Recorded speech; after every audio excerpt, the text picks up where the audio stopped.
시청자 여러분 안녕하십니까? 한국 현대사 100 오늘 그 8번째 순서로 이 정치 부분에 대해서 이야기를 하겠습니다. 한국 보수 정치 왜 빅스텝식의 변화를 못하느냐? 그러니까 지금 한국 보수가 지난 총선에 참패한 이후에 이 한국 보수가 어마어마하게 크게 변해야 살아남을 수가 있는데 지금 그 변화는 여부를 가리는 국민의힘의 대표를 뽑는 선거에서 지금 4명의 후보가 나와서 이야기를 하고 있지만 그들이 이야기하는 것은 기껏해야 문자나 당의 변화, 쇄신, 새로운 당 이런 말들을 하지 추상적인 그런 수사에 불과하지 진짜로 국민의힘이 확실히 변하는 기존의 보수의 가치 수준에서 새로운 보수 가치로 옮겨가는 그런 말들을 전혀 못하고 있어요. 이 보수 정치가 그야말로 썩어서 도태되면 이제 그때부터는 회복 불능 상태로 가게 됩니다. 영국의 보수당이요, 썩어 문드러지기 시작해서 행편없는 인물들이 연달아서 총리를 맡더니 결국 14년 만에 영국 노동당의 대참패에서 역사상 최대의 참패를 해서 정권을 넘겨줬습니다. 영국같이 이 보수 전통이 강한 나라에서 저렇게 크게 참패해버린다는 것은 그건 그야말로 영국 보수 정치의 종말이 선언된 거다. 저는 그렇게 봅니다. 미국에서 지금 수백 년 된 미국의 공화당이 트럼프의 가치에 맞게 당의 이 각종 정책 방향을 바꾸고 있다잖아요. 트럼프는 미국의 공화당의 가치에 맞지 않는 인물이에요. 그런데 트럼프가 지금 대통령을 한번 해먹고 또 두 번째 또 해먹는 이 찰나에 공화당의 모든 가치가 트럼프의 저런 잡다한 말들을 뒷받침하는 수준으로 바꾸고 있다는 거예요. 당이 트럼프 개인에 맞추고 있어요. 그러니까 미국의 공화당, 영국의 보수당 같은 서방 세계의 양대 보수 정당이 다 괴멸돼 버렸다라고 봐야 정상인 상황이다라는 겁니다. 이것은 미국의 공화당이나 영국의 보수당이 기득권 앞잡이 구실이나 했지 자신들의 지지 기반인 서민 보수들을 크게 외면했기 때문에 저런 꼴을 당했다고 보고 있어요. 결국 보수의 가치가 급격히 바뀌는 사회 경제적인 변화, 특히 경제적인 위기가 일상화되고 장기 불황이 진행되고 있고 빈곤의 범보편화가 진행되고 있는 속에서 영국도 보면 나라에 지금 중산층이 거의 빈곤해지고 있고 미국도 그러잖아요. 극단적인 양극화가 미국과 영국의 유사 이래 가장 심각하게 진행이 되고 있어요. 그러면 보수가 이럴 때 어느 편에 서야 선거를 이기겠습니까? 표가 많은 다수 빈곤해지는 중산층 이하의 계층에 서서 가치를 내야 그게 성공할 건데 이들이 과거의 기득권 집단의 이해관계에서 벗어나지 못하니까 저렇게 참패를 하는 거예요.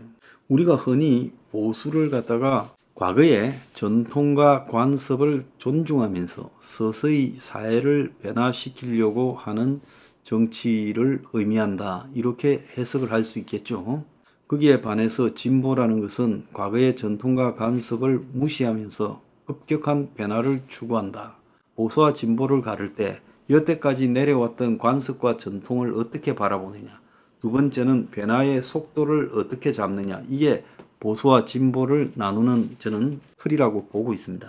근데 국힘 전당대회에 놓은 4명이 토론회를 했지만은 그들은 보수의 참패, 선거 참패에 대해서 성찰하거나 참여하지 않았어요. 그리고 현실을 있는 대로 제대로 평가하지도 못하고 있어요. 그러니까 변화하는 시대적 가치에 맞는 새로운 가치를 제시할 수 없는 겁니다. 제가 봤을 때는 능력의 부족이 아니라 그런 고민조차도 할 수 있는 그런 정신적인 상태가 아니라는 거죠. 솔직히 말하면 내 사람 다 정치를 그만둬야 될 인물이다. 나는 그렇게 봅니다. 그런데 서서히 사회를 전통과 관습을 존중하면서 변화시키는 게 보수인데 사회가 굉장히 빨리 변해요. 사회 경제적인 토대가 급변하는데 보수가 변화의 속도를 과거처럼 그렇게 느리게 갖고 가면 세계 보수 정치가 살아남겠습니까?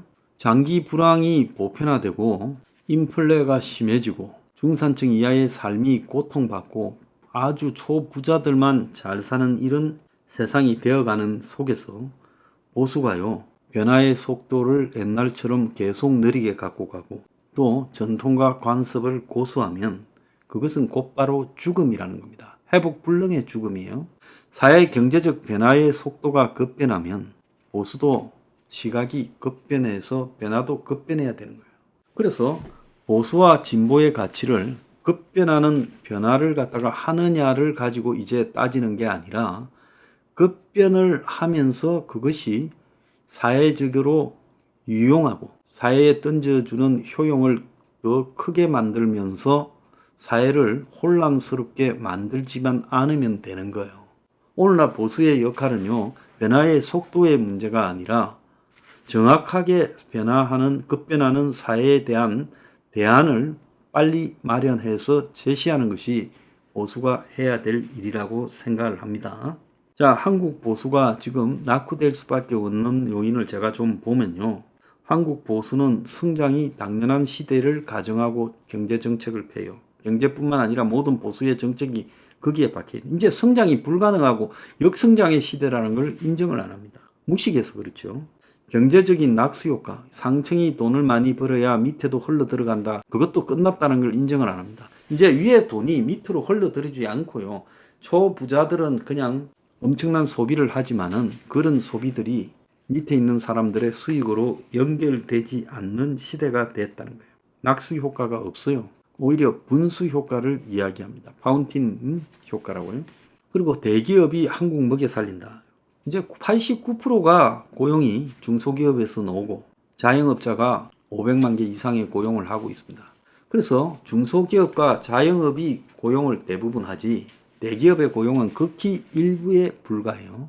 그렇기 때문에 이 대기업이 한국을 먹여 살린다라는 이런 헛된 가정에서도 벗어나야 된다. 그러지 않고 맨날 대기업 언저리에 삥이나 뜯으면서 살다가는 그냥 보수는 끝나는 거예요. 그 다음에 수출 위주의 국가다라는 부분에 집착을 하는데 지금 전 세계가 돌아가는 모습이 폐쇄경제, 고립주의로 가면서 2차 대전 직전과 같은 그런 경제로 돌아가고 있어요. 그렇다면 수출도 앞으로 한계가 있을 거다라는 부분을 인식하고 경제에서 내수를 어떻게 늘려가는가를 고민해야죠. 그 다음에 값싼 노동을 선호해요. 그 외노자 정책을 보면 전부 그런 거잖아요. 그 다음에 4차 산업을 선호해요. 4차 산업이 무조건 돈이 된다. 미래다라고 합니다. 근데 4차 산업이 돈이 되고 미래가 되는 게 아니라 4차 산업이 결국은 일자리를 소멸시킨다. 그래서 4차 산업은 임금을 받는 사람을 줄인다. 결국 4차 산업은 다수의 빈곤을 가져올 수밖에 없다라는 걸 무식해서 기술이 발전되면 그만큼 일자리가 더 늘어난다는 황당한 개소리를 믿고 있을 만큼 무식하다는 거예요. 그 다음에 값싼 노동력을 가지고 그냥 이윤을 극대화시킨다는 착취 기업의 논리를 그대로 적용시켜서 지금 외노자를 수입하는 정책, 심지어 현실에 맞지 않는 필리핀 이모들까지도 가사노동부자로 수입을 하겠다고 하고 있습니다. 그리고 그들은요, 주거가 투기하는 것이 당연하다라고 주장을 합니다. 저거들이 보면 대부분이 재산 수십억 대에 부동산 투기 몇 번 해서 재산을 불린 사람이거나 그들의 자식이죠.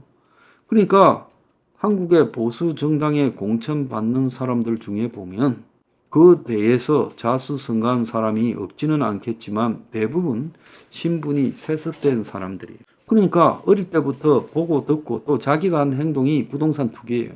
그러니까 부동산 투기를 갖다가 저렇게 숭상하는 겁니다. 윤석열 정권의 부동산 정책을 한번 보세요. 메가시티부터 용적률부터 용적률 건폐율 규제 완화, 청고 제한 완화, 신도시와 낙후 도심을 갖다가 재개발 재건축 완화, 메가시티, 한강변 고청 전부 부동산 투기회사, 재벌 건설사들 입장에서 이익을 갖다가 더 주려고 노력하는 정책을 펴고 있잖아요. 그리고 자신도 또 이런 투기의 수혜자로서 살고 있지요. 사는 집들을 한번 보세요. 그리고 안보는 미국 의존입니다. 미국은 한국을 떼놓으려는데 한국은 미국한테 그냥 매달려서 끌려만 가면 안전하다고 생각하는 데서 벗어나지 못해요.